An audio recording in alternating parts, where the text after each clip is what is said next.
We've been looking forward to spending some time with Mark Davis, radio host many of you are familiar with from lots of times sitting in front of the golden EIB microphone in for Rush Limbaugh. You know, you don't even need him on Rush's show. Find him wherever he is. Listen to him. And if you can't do that, then read him. Lone Star America, How Texas Can Save Our Country. And Mark Davis is on the line right now. Mark, good morning. It is a great joy to be with you all. Thank you.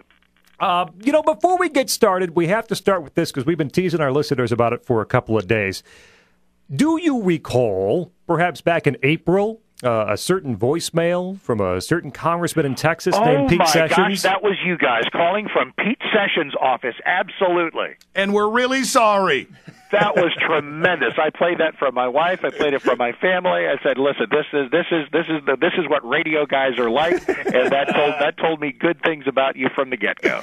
Yeah, he dialed you up and handed me the phone and just said, "Leave a message for Mark Davis." And I said, "Okay, I guess." Now, what was the occasion? What were you doing hanging with Pete? We were actually we were in D.C. for Hold Their Feet to the Fire, put on by FAIR, Radio Row, for the Federation for Immigration Reform, and Pete and we struck up a friendship back when he was NRCC chair and took a bunch of seats here in Illinois in 2010, including Bobby Schilling, who's trying to get back to Congress this year.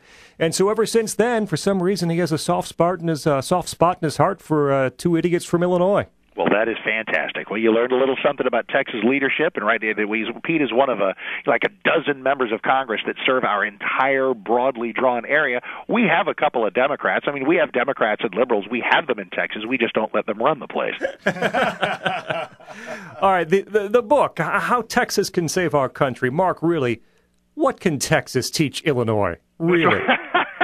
Well, if the challenge is thrown down, here's what we do. The first thing I mentioned is that when writing Lone Star America and giving it that subtitle, How Texas Can Save America, it absolutely save the country. It totally sounds like some kind of condescending, we're better than you attitude, and it absolutely is not. It is, I hope, a gift. It is, I hope, an opportunity for whether you're running for the Senate in 2014 or running for some type of office in Illinois or running for the presidency in 2016, if you're the kind of candidate who's going to step forward and say, hey, here's some ideas I like: lower taxation, reduced spending, sensible regulation, following the Constitution, letting people carry their guns as the Second Amendment requires, and a host of other things. You don't just have to say, trust me because I like these things. You point to Texas, where we've done them consistently, at least as with delicious one-party rule, for 20 years, and it's not just worked, it has excelled. We don't just survive, we've thrived, and we've done it in the era of Obama, and it's not by accident. Now, Mark, you have to understand, being from Illinois as we are, this idea of greatness of a state, a guy like you taking a lot of pride in a state, well, this is kind of foreign to us. Well, golly, and you know what? It's funny. I think there's a town up the road from you guys that takes a lot of heat. I think it's called Chicago. Mm-hmm. And I've been to Chicago a bunch. It is a magnificent and great American city, a simply magnificent place that has been ruined by bad government. A ton of states. Look at California and New York. Magnificent states filled with resources and people that has been disadvantaged by just plain bad government, the kind of bad ideas that come from expansionist, collectivist notions that frankly not worked for the country and not worked for any state. So down here in Texas, we very humbly actually say, try some of this stuff we're trying, and maybe you'll have a sense of pride like ours. Mark Davis with us, radio talk show host and author of the new book, Lone Star America, How Texas Can Save Our Country. It's on Amazon.com and Barnes & Noble and bookstores. We'll get it linked up on our Twitter feed shortly, too. You mentioned the regulation environment in Texas, and we were looking at a survey of small business, and Illinois got an F in dealing with small business. This is not a surprise. But in addition to taxation and tax levels, the biggest thing that small business said about trying to work within a state is ease of business. Make it easy for them to get going. Make it easy for them to operate. In Texas, it seems from afar, while not a true quote-unquote Wild West environment, though it is Texas, and some reasonable regulations, but basically lets business do their thing. Is that right? As a partner and not a punisher, which is one of my chapter titles. Exactly right. That let's say you move into a state or move into a city and you're trying to start a business. How many hoops do you have to jump through? Do you feel like City Hall or the governor's office is really glad you're there, or do they exist to torment you with needless obstacles?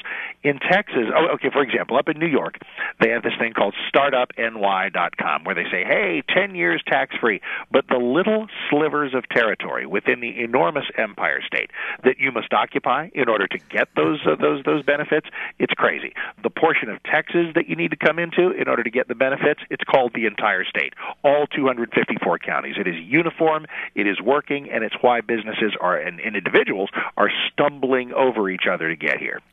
Mark, I got to ask, why is it, given the current economic climate, coast to coast, why there aren't at least a few more states swallowing their pride and, openly saying, you know what, we're going to take a page out of Texas' book here. We're going to follow their example. Well, I did find 4 that have actually done that in North Dakota, in Pennsylvania, in North Carolina, and in taking a look at the various things that they are doing, the things that are going on in terms of energy, in terms of wise governance, in terms of the things that we're electing Republican governors, we're getting Republican legislatures. Not that that's the magical pill for everything. In Pennsylvania, we had a Democrat governor, Ed Rendell, who recognized the wisdom of going and getting fuel out of the Marcellus shale. So we're not looking for people to go beating themselves on the head and say, oh, I've been so wrong. Just slowly take a look at what works. Don't even think of it as liberal and conservative if you don't want to. Take a look at what does work and what doesn't work. And my hope is that other states will learn from us, look at what we've done. They don't have to become exactly like us. Just borrow a page or two, and if you like it, borrow a few more. Mark Davis with us, the book Lone Star America, How Texas Can Save Our Country. It's Riley and Scot on WROK. Mark, we have, as you might have picked up in the media, a violence issue in Chicago. And as we found out from Kevin Williamson from National Review in East St. Louis, too. Wow, there's some problems there, too. Illinois, the last state in the country to go conceal carry. The city of Chicago has the most draconian gun laws in the country, and yet violence exists and continues. Texas, a lot of times I see Chicago compared to Houston. They're not exactly the same size, but look at violent crime in Houston versus violent crime in Chicago. It's not even close. What are gun laws like in Texas, and how do they help keep you and others safe? Well, the simple adjective is they are constitutional. We recognize that the Second Amendment actually means what it says. And to change a popular bumper sticker, guns don't kill people. Gun-free zones kill people. The conceal and carry rules in Texas give every criminal an opportunity to think twice about what he might want to do the next time he robs that bank or walks into that school or thinks about shooting up that church, because you're not given the promise that you're given in so many other states, unfortunately, the promise of an unarmed crowd to await you. With every criminal, with everyone with evil intent. And listen, a lot of our problems from Aurora, Colorado to Newtown to various shooting sprees involve people who have some serious mental difficulties. This even cuts through that fog, because if you're sitting there stewing in whatever your own personal is, and you remember that the last few people who tried to do what you're thinking about doing got their heads blown off before they succeeded, might make you change your plans for the day. Spending some time with Mark Davis, his book, Lone Star America, How Texas Can Save Our Country. You talk about states cutting education spending. Here in Illinois, we like to throw money by the wheelbarrow full at kids if we possibly can. You talk about cutting it back, but still seeing scores, rise or stay on par? Well, we've seen some increases, and it's been wonderful. I mean, like every state that's filled with big cities, we'd like to see more than we have and better than we have, but the progress has been gradual and very satisfying, even though we rank in the 40-something in terms of education spending. And people look at that list and they say, well, look, clearly educational quality must be judged by how much you spend. Really? Ask the good people of the District of Columbia, whose schools are a killing field. Ask the people of Utah or New Hampshire, where spending is low and education quality is high. The thing about education in Texas is, just like our groceries, just like our houses, it's more affordable. You get more bang for the buck than maybe you get in some parts of the Midwest and certainly out on the coasts. So the fact that we may not be spending exactly what neighboring states are doesn't mean that we're not doing an appreciable job of educating kids. Mark Davis with us here. It's Riley and Scott on WROK, the book Lone Star America. Got to ask, what do Texans, real Texans, think about Austin? From afar, it kind of seems like a Portland, Madison-y kind of outpost, but I wonder if that's only compared to the rest of the state. Well, Austin has our great state capital, named after the father of Texas history, Stephen F. Austin, has been described as a blueberry in a bowl of tomato basil soup. It is a little blue dot in the middle of a vastly red enclave. Austin is where we have most of our Democrats. The rest are down along the Rio Grande Valley. It is a wonderful city to visit. It is a fantastic place. Culturally, the music down there is absolutely wonderful. Lots of hippies, lots of software developers. It's a great place. And, of course, the state capital where the action all happens. The important thing, though, is while Austin might be liberal in terms of its population, once you get under that Capitol dome, you find delicious conservative rule and people who are setting the course for the next decades of conservative governance.